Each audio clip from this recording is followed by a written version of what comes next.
Hello viewers, welcome back to Network Home YouTube channel. If you are new to our channel, please subscribe to it and don't forget to click on the bell icon to never miss an update from our channel. Today's topic is OSPF. So here, the OSPF stands for the Open Shortest Path First, and it is one of the type of the dynamic routing. So let's understand what is OSPF. So it is the open shortest path. Then the algorithm that is used in is the shortest path first is the algorithm used, and it falls into the group of interior gateway protocols. So OSPF administrative distance, that is the AD value is 110. Then the OSPF supports the VLSM and CIDR. So VLSM stands for the variable length subnet mask and CIDR for classless interdomain routing. Then in OSPF, the concept of area was introduced. So it was introduced to make an easy management of traffic, and it must have an area zero. That is, area zero should be there in the network, and all other areas must be connected to this area zero. So in OSPF, it uses a multicast address 224.0.0.5 to send the hello packets or the normal communications. And it uses the multicast address that is 224.0.0.6 to send the updates to the designated routers. So it sends hello packet for every 10 seconds. And routers sends only the changes in update, and it does not share the entire routing table in the periodical updates. It only shares the updates only. Then OSPF have neighbor table, topology table, and the routing table. And OSPF supports the IPv4 and the IPv6 routed protocols. So let's get into the practicals of it. So as you can see, I have built a network and there are three areas in it. So let's say this is the area 1 and this is area 2 and this is area 0. So as I said earlier, there should be area 0 that acts as a backbone for a network and all other networks. So there are two other areas, area 1 and area 2. They are all interconnected with the area 0. So we need to configure the routers. So let's say I'm configuring this router firstly. I'll get into the CLI mode.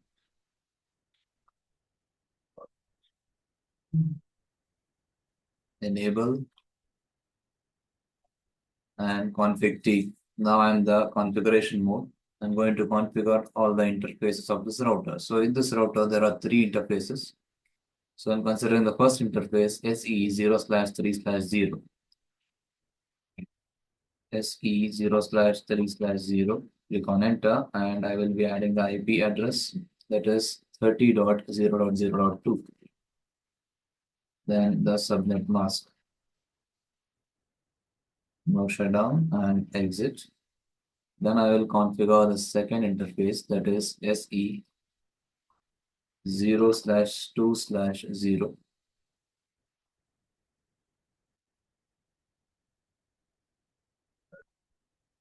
And the IP address for it is 20.0.0.1 with the subnet mask 255.0.0.0. So shut down and exit. Then I will type in the third interface that is SE 0/3/1. Then the IP address associated with it, that is 192.168.1.1 with the subnet mask of it. For a class C, it is 255.255.0. Then no shutdown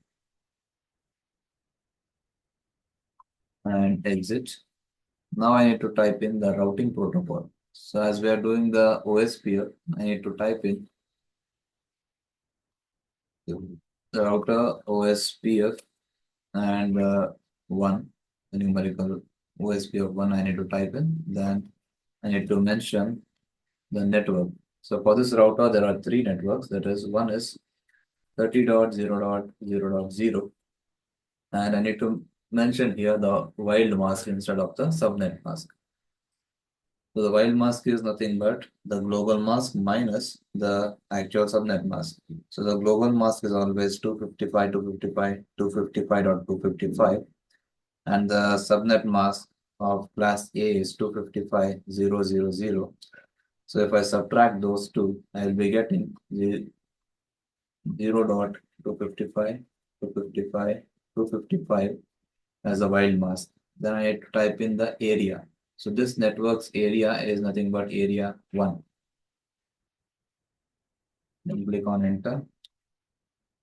The network, the second network is 20.0.0.0. And again, the wild mask will be 0.255.255.255. Then I need to mention the area. Here the area is area 2. And again,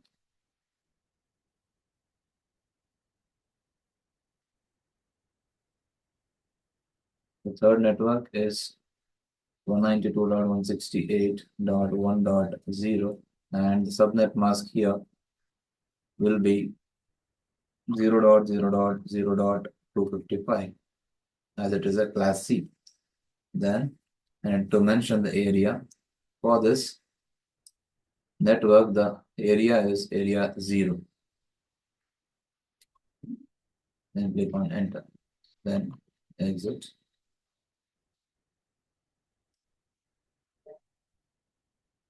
As you can see, I configured this router. Similarly, I have already configured all the other routers, and I have also added the IP address of the PCs in a static mode.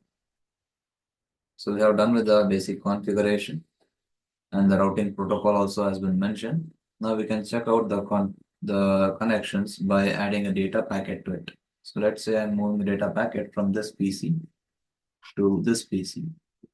So I click on the simulation mode, and I will display it.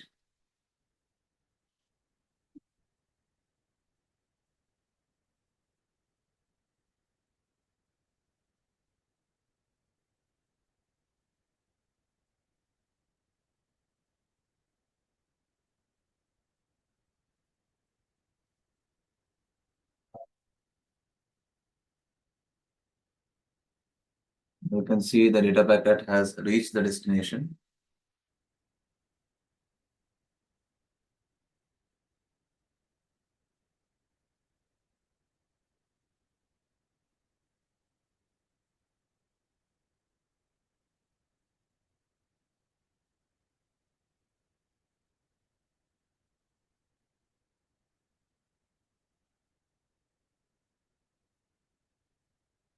Now the sender has also received the acknowledgement. You can see.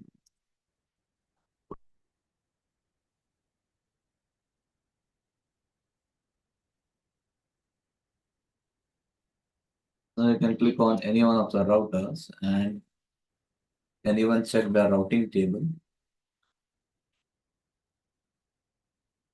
So for that, we need to type in show IP route. So always we need to check this in a privilege mode. You can't check this in the config mode. So first thing, we need to get into privilege mode and we need to type in show IP route. So here you can see the connections and through which network data packet has moved and how they are connected.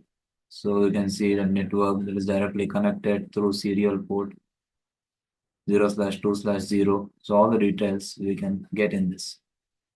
So here the O represents the OSPF. As you can see here, it is O, short form of the OSPF. So here OSPF is the routing protocol has been used. Then we can type show IP OSPF. So here also we can get all the OSPF all the details of it, and we can see the area 1, area 2, all the details we can get here. Then we can type.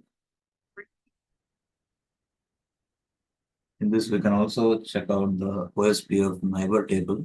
Just for that, we need to click on any one of the router. Just get into the privilege mode and have to type in show IP OSPF neighbor.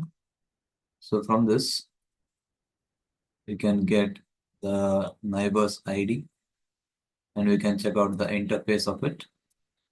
So for this router, there is a neighbor, that is this router, and the neighbor's IP address, that is interface IP address 192.168.1.1 has been mentioned here. Similarly, if I click on this router, you can see the neighbor's IP address has been mentioned as 192.168.1.1, that is this interface, and it also mentioned the second interface, that is 20.0.0.1.